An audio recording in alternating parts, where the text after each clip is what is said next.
צהריים טובים גם לך, חיים סוזנה היקר. כפי שאתם רואים, תפסתם אותי במיטה, אבל זה לא עוצר בעדי להגיד שב-30 לרביעי אנחנו הולכים להיפגש אצל חיים סוזנה בתוכנית חיים טובים שחוגגת שנתיים.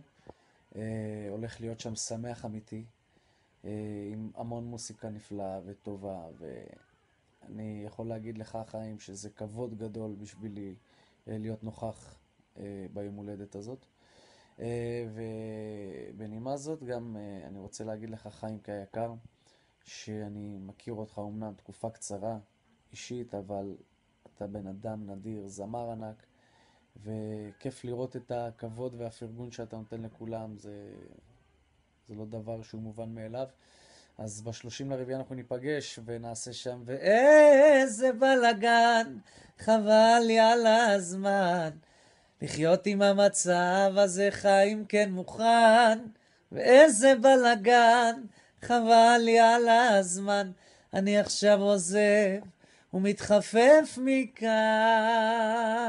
30 לרביעי אנחנו נפגשים, שיהיה לכם יום מקסים.